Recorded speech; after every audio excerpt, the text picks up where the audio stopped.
ला संपवलेला आहे। तुम्ही मोहन भागवतांचं नाव असताना गेले 6 महिन्यामध्ये वर्तमानपत्रामध्ये ऐकलेलं आहे का? तर नाही। मोदी असताना अटल बिहारी वाजपेयी सुद्धा होते, त्यावेळेस ते असताना संघ कार्यालयात येऊन जात होते। पण माझ्या माहितीप्रमाणे मागच्या 5 वर्षामध्ये नरेंद्र मोदी एकही दिवस संघ कार्यालयामध्ये आलेले नाहीत, किंवा ज्या वेळेस मोहन भागवतांनी त्यांच्याकडे वेळ मागितली त्यावेळेस ती वेळही दिलेली नाही, अशी असणारी परिस्थिती आहे। त्याच्यामुळे मोदीने संघही संपवला, भारतीय जनता पक्षही संपवला, फक्त झेंडाही संपवला, पण निवडणुकीसाठी चिन्ह राहतं, ते चिन्ह फक्त ठेवलेलं आहे। अशा ह्या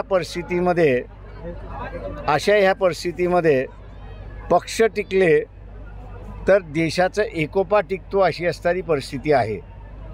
आणि म्हणून आता संघानेच निर्णय घेतला पाहिजे आणि सनातन्यांनीच निर्णय घेतला पाहिजे की त्यांनी मोदीचं हे भूत स्वतःच्या मानेवरनं उतरवायचं का।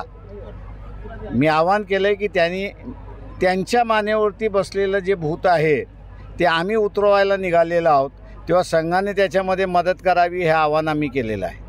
माझं म्हणणं असं की राहुल गांधीचं मॅच फिक्सिंगचा अर्थ वेगळा होता।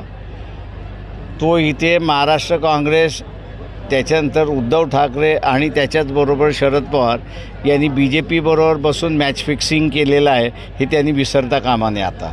आणि मतदारसंघसुद्धा आम्ही काही सांगितलेले आहेत की काँग्रेसने नांदेड, भंडारा, गोंदिया ही सरळ मॅच फिक्सिंगचे मतदारसंघ आहेत।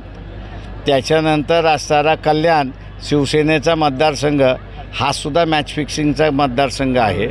त्याच्यानंतर NCP रावेर ही सुद्धा मॅच फिक्सिंगचा मतदारसंघ, अशी परिस्थिती आहे। मी लिस्ट देऊ शकतो। Thank you very much. तुम्ही मोहन भागवतांचं नाव असताना गेले 6 महिन्यामध्ये वर्तमानपत्रामध्ये ऐकलेलं आहे का? तर नाही। मोदी असताना अटल बिहारी वाजपेयी सुद्धा होते, त्यावेळेस ते असताना संघ कार्यालयात येऊन जात होते।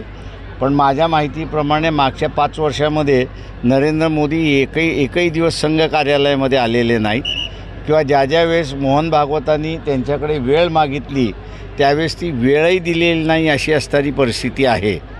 त्याच्यामुळे मोदीने संघही संपवला, भारतीय जनता पक्षही संपवला, फक्त झेंडाही संपवला, पण निवडणुकीसाठी चिन्ह राहतं, ते चिन्ह फक्त ठेवलेलं आहे।